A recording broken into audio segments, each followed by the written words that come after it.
వీణవంక మండల కేంద్రంలో SRS agriculture final year విద్యార్థులతో రావి కార్యక్రమంలో భాగంగా రైతులకు సంబంధించిన పంట పొలాలను పరిశీలించడంతో పాటు వ్యవసాయంలో రైతులు చేస్తున్న మెలకువలను గమనించారు. వీణవంక మండల కేంద్రంలో SR university school agriculture Udayabhanu Vani Urmiladevi మాట్లాడుతూ పాటిన పేరిట రూరల్ అఫ్రైజర్ అనేది ఒక అంచనా అభ్యాస విధానం. ఇది వారి పరిస్థితిని మార్చడానికి, వారి స్వంత జీవన పరిస్థితులు, సమస్యలు, సామర్థ్యాలను విశ్లేషించడంలో చురుకైన పాత్రను స్వీకరించడానికి స్థానిక ప్రజలను శక్తివంతం చేయడంపై దృష్టి పెడుతుంది అని అన్నారు. ఇక సమిష్ట చర్య ద్వారా మార్పులు సాధించడానికి, అదేవిధంగా సంబంధిత కార్యకలాపాలను కూడా అమలు చేయడానికి స్థానిక సంఘాల బాధ్యతలు స్వీకరించడానికి ఆహ్వానించబడతాయి. పిఆర్ యొక్క ప్రాథమిక ఉపయోగం లేదా రూపకల్పన వాటాదారులకు జవాబుదారీతనం, న్యాయవాద, అదేవిధంగా అభ్యాస కార్యకలాపాల కోసం ప్రాథమికంగా వికేంద్రీకరణ సాధికారత సూత్రాలను కలిగి ఉంటుందని అన్నారు.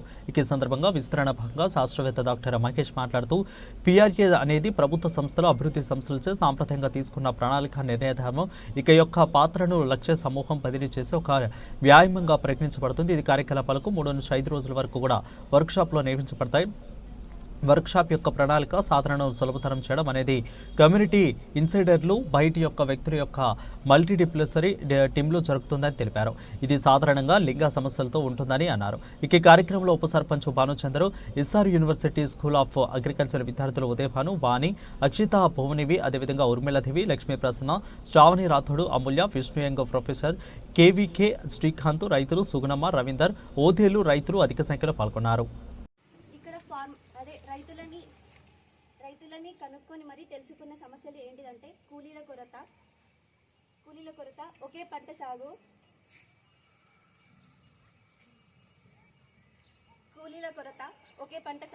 పంట నష్టం,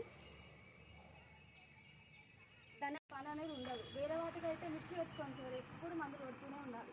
సో అలా అని అదొక కారణమై ఉంటుంది. ఇష్టం లేక ఇప్పుడు మన స్టడీ పరంగా మీరు అంటే 3 ఇయర్స్ అయ్యేస్తాను అట్లా అనుకున్నాను. ఫస్ట్ ర్యాంక్ వరకు ఇచ్చేది కదా, పెట్టుబడి వరకు ఎట్లా అవుతుందా, ఏం చెక్ అవుతుంది అప్పుడు పత్తికి ఫస్ట్ ఉండాలి. అంటే కూరగాయలకు సెకండ్ ఇచ్చారు, అది కరెక్ట్ సెకండ్ ఉంటుందా, అది ఇక్కడ పత్తి కంటే ఎక్కువ అవుతుంది. కూరగాయలకు కూడా కొంచెం తక్కువనే పడుతుంది. అంటే ఒకవేళ వేసుకున్న కూరగాయలను బట్టి ఉంటుంది సార్. ఎందుకంటే మనం ఇప్పుడు వంకాయ వేసుకుంటే పురుగులు బాగా వస్తాయి, దానికి ఎప్పుడు కొట్టుతూనే ఉండాలి. సో బెండకాయ కూడా సార్, సో వాటి వల్ల పెట్టుబడి అన్నిటికంటే ఎక్కువ కూరగాయలకు అవుతుంది, తర్వాత పచ్చికి అవుతుంది, తర్వాత వరికి అవుతుంది. ఎందుకంటే మళ్ళీ ఏదో కరెక్ట్ ఇచ్చారు, నికర ఆదాయం ఎవరికి ఎక్కి వస్తుంది, కూరగాయలకు కరెక్ట్ కదా. పత్తి మరి లేదా అంటే ఇక్కడ పత్తి అనేది చాలా rare. SR university school of agriculture నుండి బీఎస్సీ అగ్రికల్చర్ స్టూడెంట్స్ గత 3 నెలల నుంచి వెళ్ళి వీణవంక గ్రామంలో వ్యవసాయ రంగంపై పరిశోధన చేయడం జరిగింది.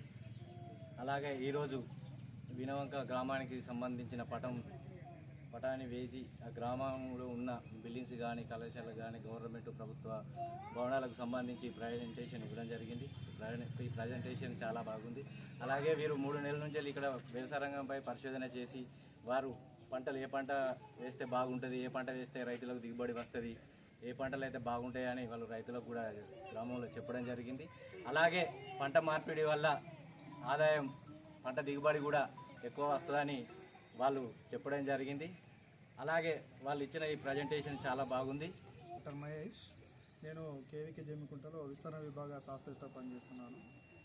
అయితే ఇక్కడ మీరు చూసినట్టయితే మన SR university school of agriculture students మా పిల్లలు ఇక్కడ గత 3 నెలలుగా వాళ్ళు అగ్రికల్చర్ బీఎస్సీ ఫైనల్ ఇయర్లో భాగంగా 4వ సంవత్సరం మొదటి సెమిస్టర్లో వాళ్ళు ఏం చేస్తారంటే rural agriculture work experience programme అని రావే పంటలో దానికి క్షుణ్ణంగా. సో దాంట్లో భాగంగా ఏం చేయాలంటే వాళ్ళు 4 సంవత్సరాలు ఏదైతే చదివారో అంటే పుస్తకాల్లో దాన్ని వాళ్ళు విలేజ్ లెవెల్ అంటే గ్రామాలలో ఉండి వాళ్ళ యొక్క రైతుల యొక్క స్థితిగతులు ఏంది, రైతులు ఏమేమి పాటిస్తున్నారు, వాళ్ళు ఏ విధంగా పంటలు తీస్తున్నారు, ఏ పంటలు వేస్తున్నారు, వారికి ఉన్న సమస్యలు ఏంది, దానికి పరిష్కారాలు ఏంది అనేది ఈ 3 నెలల్లో రైతుల దగ్గరలో ఉండి వాళ్ళకి సంబంధించిన అన్ని వివరాలు తెలుసుకోవడం జరుగుతుంది. అదే కాకుండా వీళ్ళు స్వయంగా పొలాలలో దిగి రైతులు ఏ విధంగా అయితే కష్టపడతారో వీళ్ళు వాళ్ళ కష్టాన్ని గురించి అర్థం చేసుకోవడానికి వీళ్ళు కూడా పండ్ల నాటు వేయడం కానీ రైతులు కొత్త యొక్క విషయాలు తెలియజేయడం కానీ అదేవిధంగా కొత్త యొక్క వంగడాలు కానీ వాటికి సంబంధించిన డెమాన్స్ట్రేషన్ ఈ పిల్లలు ఇవ్వడం జరిగింది. అలాగే ఈ వీరంగ గ్రామంలో ఇప్పుడు చూసినట్టయితే ముఖ్యంగా వరి పంట ఎక్కువ వేస్తున్నారు. అది ఒకటే పంట అధికంగా వేయడం వల్ల ఫస్ట్ ఏంటంటే మనకు దాని యొక్క నేల యొక్క సారం తగ్గిపోతుంది. అలాగే ఈ పురుగుల అండ్ పెస్ట్ అండ్ డిసీజ్. నా పేరు బాను. ఇక్కడ మేము రావేట్కి 3 months చేయడానికి వచ్చాము. ఇక్కడ ఏంటంటే మేము డెమోస్ చేసేటప్పుడు ప్రతి ఫార్మర్స్ చెప్తుంటే వింటారు బాగా, అంటే పట్టించుకోకుండా కాకుండా బాగా వింటున్నారు. మళ్ళీ మేము అంటే కొన్ని చేసాం, అవేర్నెస్ ప్రోగ్రామ్స్ లాగా చేసాం. అందులో భాగంగా మేము యూరియాను నానో ఫెర్టిలైజర్ గురించి చెప్పాము. ఒక ఫార్మర్ అయితే చాలా ఇంట్రెస్ట్గా చూపిస్తున్నారు. అంటే అదనే కాకుండా ఇంకా అజాలో చేసాము, వర్మీ కంపోస్ట్ కూడా చేసాము. ఇంకా వాళ్ళు అడుగుతున్నారు మాకు శాంపిల్స్ ఇవ్వండి, మేము కూడా ఒకసారి ట్రై చేస్తాం, ఇవి ఎక్కడి నుంచి తెచ్చారు అంటే మేము కేవిక దగ్గర నుంచి తీసుకొచ్చినామని చెప్తే వాళ్ళ కాంటాక్ట్ నెంబర్ ఇవ్వండి, మేము తీసుకొని చేసుకుంటాం మా ఫీల్డ్లో కూడా అని బాగా ఇంట్రెస్ట్గా చూపించారు. అంటే లైక్ ఇలా ఫార్మర్స్ ఇంట్రెస్ట్ చూపిస్తే మన అగ్రికల్చర్ ప్రొడక్షన్ అనేది చాలా ఇంక్రీజ్ అవుతుంది. అలాగే ప్యాడీ అనేది ఊరికే కాకుండా అంటే వాళ్ళకి తెలుసు, కాకపోతే ఎవరు చేస్తారులే ఈ పని అని అలా ఉంటున్నారు.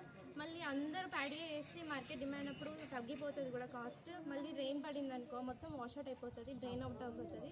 వాళ్ళకి అంతగా తెలియదు. కాబట్టి మేమైతే ఇక్కడ బాగా అబ్జర్వ్ చేసింది మాత్రం అంటే క్రాప్ రొటేషన్ చేస్తే బాగుంటుంది, మళ్ళీ ఇంటర్ క్రాపింగ్ కూడా చేస్తే బాగుంటుందని అనుకుంటున్నాము.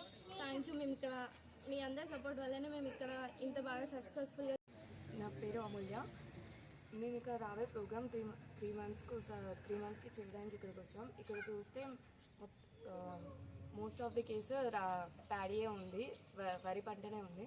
అయితే మేము తెలుసుకున్నది ఎక్కువ అంటే అందరూ వరి వేయడం వల్ల వాళ్ళకి వేరే పంట ఎక్కువగా వేయలేకపోవడం వల్ల వాళ్ళకి పని ఎక్కువ ఉంటుందని వేరే పంట వేయకపోవడం వల్ల దాంట్లో ఉన్న ప్రాఫిట్ కానీ ఏదైతే వస్తుంది అనేది చాలా తక్కువ మంది ఆలోచించారు.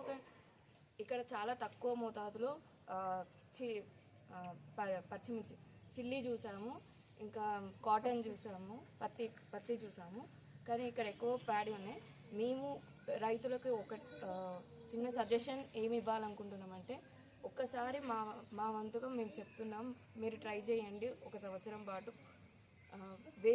వేరే పంటలు ఏమన్నా ట్రై చేస్తే మీకు ఒకవేళ బాగుంది, మంచిగా ప్రాఫిట్ వస్తుంది, లావాదేవీలు బాగా వస్తున్నాయి అంటే